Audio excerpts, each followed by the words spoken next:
Three women, three different battles, three painful stories, and somehow they all need the same thing: a second chance. Today, we're talking about one of the latest Nollywood dramas making waves, Second Chances, a movie built around love, motherhood, betrayal, forgiveness, family, and the difficult journey of starting all over again. And before we even enter the story, let's give credit where credit is due. Uche Montana deserves serious applause for bringing this project to life. She is not just one of the recognizable faces in contemporary Nollywood. She has continued to show that she understands emotional storytelling and knows how to connect with her audience. And when you put talents like Uche Montana, Bimbo Ademoye and BamBam Olawunmi together in one movie, expectations are automatically going to be high. The director also deserves commendation for bringing together a story that attempts to explore some very real issues: custody battles, hidden secrets, broken trust, motherhood, relationships, and ultimately, forgiveness. But guys, is Second Chances really as powerful as its cast and storyline suggest? Let's talk about it. The story.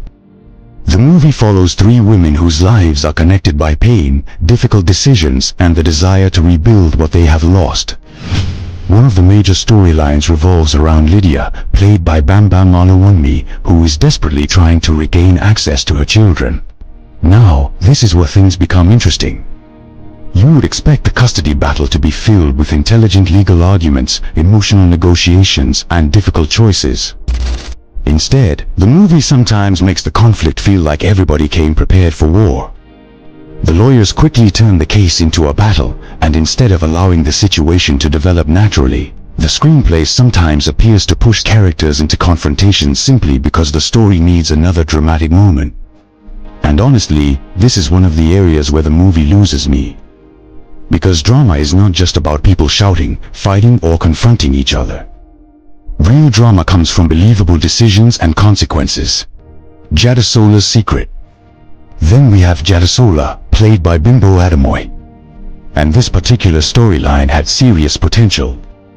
Jadasola is in a relationship with Kola, played by Yemi Craigs. Everything seems normal, until Kola discovers something Jadasola has been hiding. She has a 7-year-old child. Now, imagine discovering that the person you're planning to marry has been keeping something this important from you. That's not small though. Jadasola's explanation is understandable. She says she was afraid that men would abandon her once they discovered she had a child. And honestly, you can understand her fear. But at the same time, you can also understand Kola's anger. Because from his perspective, he begins asking himself, if she could hide something this big from me, what else don't I know about her?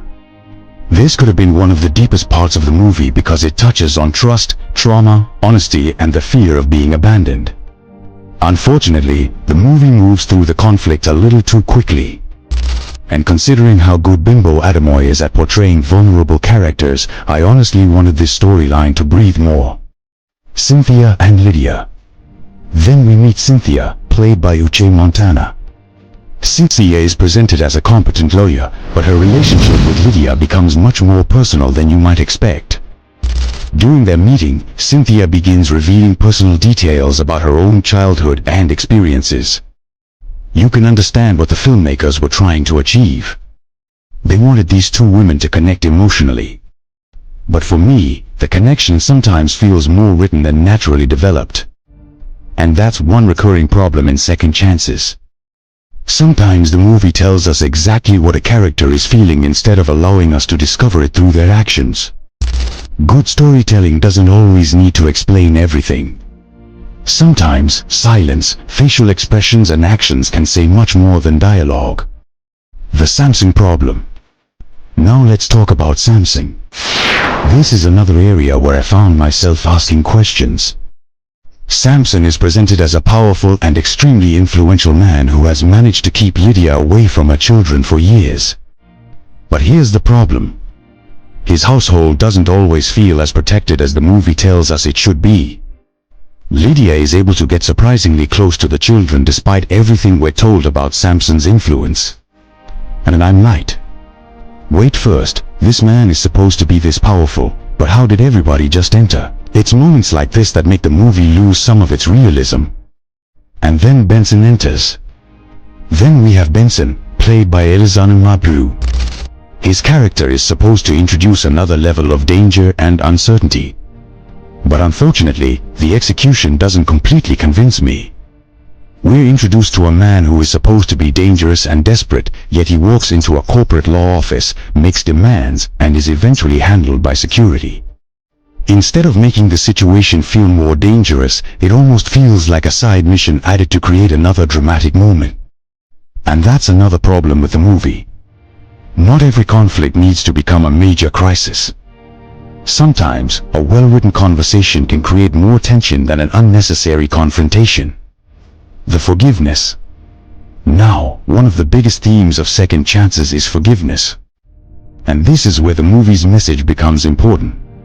We see Henry, played by Quincy Blay, move from anger and betrayal towards becoming supportive. And yes, people can forgive. People can change. People can decide to let go of the past.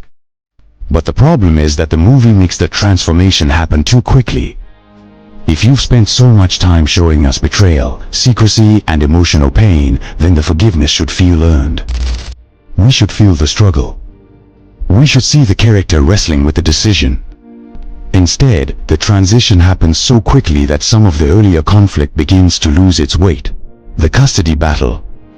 And then we finally get to the custody dispute. The movie spends a lot of time presenting Samson as someone who is completely unwilling to compromise. So when the story eventually reaches the trust agreement, I was expecting a powerful emotional payoff. But again, the change comes too suddenly. The problem isn't that Samson changes his mind. In fact, that's exactly what a movie about second chances should allow. The problem is that we don't see enough of the journey that takes him there. And because of that, the ending feels more convenient than emotionally satisfying. But let's give credit where it's due. Despite all these criticisms, I don't think Second Chances is a bad movie. Far from it. The movie has a strong cast, relevant themes, and an emotionally accessible story. Bimbo Ademoye, BamBam Olawunmi, and Uche Montana bring their star power and experience to the project. And there are definitely moments where their performances rise above some of the weaknesses in the screenplay. The movie talks about things many people can relate to.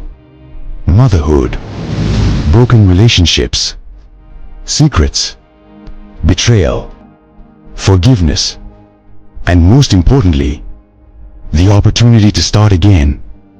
Because sometimes, life doesn't give us the ending we expected. Sometimes we make terrible decisions. Sometimes people hurt us. Sometimes we hurt other people. But the question is, when everything falls apart, can you find the courage to rebuild? And that's the real meaning behind Second Chances. Final verdict. For me, Second Chances had the ingredients to become a much stronger Nollywood drama. The concept is good. The cast is strong. The themes are important. But the movie is held back by forced conflicts, rushed emotional transitions, repetitive dialogue, and resolutions that don't always feel fully earned. With a tighter screenplay, deeper character development, and more patience in allowing the emotions to develop naturally, this could have been a much more powerful film. But hey, that's my opinion. And I want to hear yours. Did you watch Second Chances? Do you agree with my review, or do you think I'm being too hard on the movie? Drop your opinion in the comment section. And if you enjoyed this review, hit that subscribe button, turn on your notification bell, and share this video with somebody who loves Nollywood movies. Don't keep this just to yourself. Until next time, stay tuned, stay entertained, and keep watching Nollywood.